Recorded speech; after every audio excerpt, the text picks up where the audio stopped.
Historias de Montreal y fue la consecuencia natural del proyecto, es decir, primero fue Historias de Toronto porque Imagina nació en Toronto, pero de manera orgánica teníamos que mirar a Montreal porque es la ciudad probablemente con más músculo cultural de Canadá, con mayor tradición en todos los ámbitos y también porque tiene la comunidad latina más poderosa.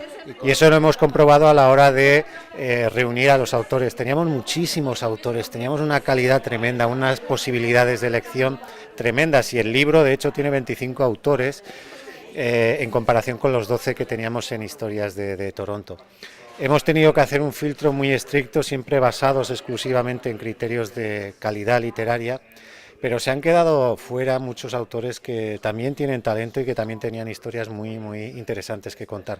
Pero como en todo proyecto editorial, al final lo más difícil es que el mismo libro vea la luz. Vivimos tiempos muy difíciles para el mundo editorial. Tú antes decías en broma que el mundo ya es diferente si lo comparamos con 2016. Y es verdad, porque el tiempo está cambiando a una velocidad tan rápida que ni siquiera el mundo de la edición es el mismo que el de hace 2 años. Cada vez es peor, cada vez es más difícil editar, cada vez se lee menos, pero todavía hay espacios y esperanzas para que cosas como esta vean la luz, ¿no? Y eso es no diría que es un milagro, porque no creo en los milagros, pero es una gran noticia. Ya nos decía, ¿se puede recorrer Montreal a través de las páginas de este libro? ¿O cómo aparece Montreal como testigo, como protagonista, como escenario?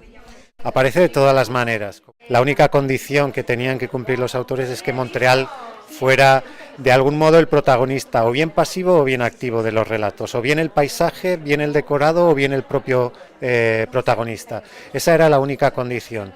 Y a partir de esa premisa todos los autores han desarrollado historias con diferentes registros narrativos en los que Montreal aparece siempre muy presente y además desde diferentes prismas.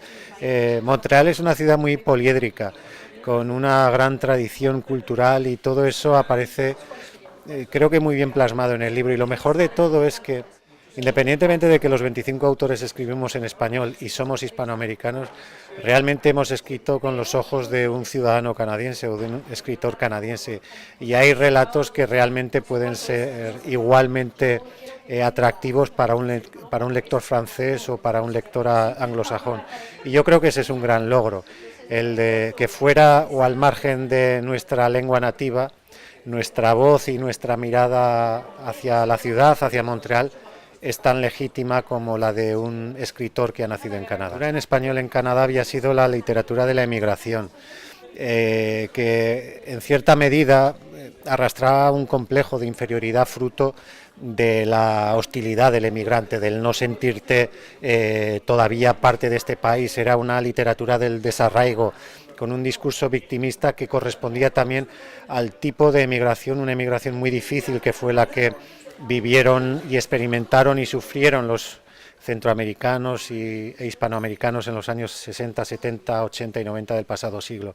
Ahora, afortunadamente, las nuevas generaciones hemos venido en otras condiciones y hemos venido también, como decía al principio, con otros retos y otras responsabilidades, y una de ellas es trabajar por la cultura. Vosotros lo hacéis a través del periodismo, los escritores lo hacen a través de la literatura, es decir, todos los que tenemos un trabajo intelectual creo que tenemos la obligación de trabajar para que el español tenga un peso en esta sociedad canadiense y por eso es importante que se nos vea desde Canadá, no como escritores emigrantes que hablan de emigrantes o del desarraigo, sino como escritores que han venido de fuera de Canadá, pero que ahora nos sentimos canadienses y podemos escribir sobre las ciudades en las que vivimos exactamente que cualquier otro escritor canadiense. Juan, y precisamente hablábamos de cómo ha cambiado el mundo desde Historias de Toronto hasta la fecha. El tema de la migración, esta migración en particular que tú mencionas, una migración profesional, una migración que viene en otras condiciones como fue en el pasado. ¿Cómo la ves ahora? En el 2016 todavía no ganaba Donald Trump la presidencia de los Estados Unidos. Hoy vemos también un avance de los conservadores en Canadá. ¿Cómo ves en este contexto a los migrantes hispanoamericanos? Wow, es una pregunta difícil porque te estoy escuchando y me estoy dando cuenta de que efectivamente cuánto ha cambiado. En 2016 Trudeau era una estrella del rock en Canadá y hoy está cerca probablemente de perder las próximas elecciones. El escenario político es otro. El discurso de la ultraderecha no solo es un discurso propio del sistema político norteamericano, sino también, por desgracia, de Canadá. Y eso es un fenómeno que ha crecido de manera vertiginosa desde hace 2 años aquí, y por lo tanto eso perjudica evidentemente a nosotros, que somos emigrantes y que venimos de unos países en los que hay muchos problemas, y esos problemas, por desgracia, transmiten una idea equivocada en Canadá de lo que son nuestros países, y eso alimenta todavía más ese monstruo del racismo y de la xenofobia.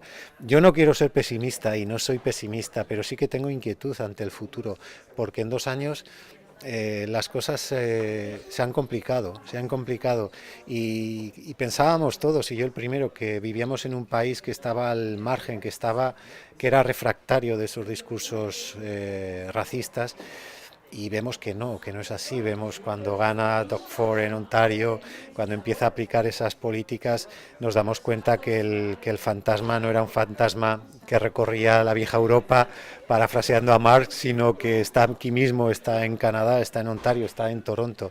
Y tengo la sensación de que es una mancha de aceite que se va a seguir extendiendo durante los próximos años.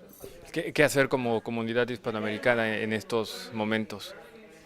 Lo decías tú, porque los escritores escribiendo, los periodistas haciendo periodismo y hablando de estos temas, porque casi no se habla de estos temas dentro de la comunidad hispanoamericana en Canadá. Parece que sigue siendo el país de hace 2 años y medio, y no es cierto.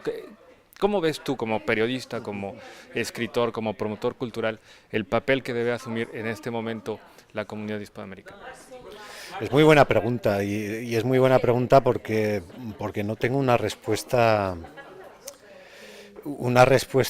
que realmente aporte algo de claridad. Yo veo a una comunidad latinoamericana o hispanoamericana muy desunida, pero no muy desunida solo por los diferentes hechos diferenciales de cada nación. Los mexicanos os sentís muy mexicanos, los peruanos muy peruanos, los venezolanos... Eso está bien y eso es lógico. La identidad nacional es algo que forma parte del ser de cada uno. Eso lo entiendo, pero por encima del hecho diferencial de cada país, veo que hay otro problema, que es el clasismo en la sociedad de habla hispana. Sí, ese clasismo que existe en nuestras sociedades se ha transportado a este país y se conserva en su misma dimensión. Y me parece que el problema de la comunidad de habla hispana es el clasismo que todavía impera y que hace que la solidaridad entre los que hablamos la misma lengua a veces brille por su ausencia. Y creo que ese es un problema porque nos hace más débiles, más invisibles, menos influyentes y por lo tanto más vulnerables. Por último, regresando al tema del libro de historia de Montreal. En Historia de Toronto nos presentaste la historia de este español que diseñó el logotipo de los Blue Jays, el equipo de béisbol de las Grandes Ligas de Toronto. Ahora nos presentas una historia que tiene que ver con la leyenda de la música, el músico poeta Leonard Cohen, una referencia de Montreal. Danos una breve reseña para dejar a la gente interesada en ver esta historia y las que forman parte de Historia de Montreal. Sí, como decía en la presentación, yo no tengo el conocimiento suficiente de Montreal para escribir de Montreal, pero como escritor o como autor creo que muchas veces recurrimos a la imaginación o simplemente nos apropiamos de ideas de terceros para hacerlas propias a través de la literatura. Ese es un recurso que tenemos y que es un recurso legítimo. Y yo me apropié de una historia del propio Leonard Cohen que contó hace ya muchos años, cuando recibió el premio Príncipe de Asturias en España, que contó que su vocación musical comenzó en los años 60 en Montreal, cuando escuchó a un guitarrista gitano español tocar la guitarra en un famoso parque del centro de Montreal. Él se quedó fascinado con los 6 acordes de la guitarra española, y ese misterioso guitarrista gitano le enseñó a tocar la guitarra española, pero ese guitarrista desapareció un día. Y bueno, eso es lo que cuento en el cuento. Evidentemente conocemos la versión de Leonard Cohen porque él la ha contado, pero no conocemos la versión de ese misterioso guitarrista gitano,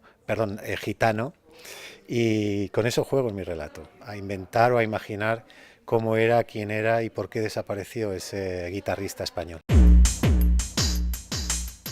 El libro está aquí en Ben McNally, está en la librería española de Toronto, en Blue Street, está también en la librería de las Américas de Montreal y próximamente estará también a la venta online, tanto en Amazon como en la web de Lugar Común.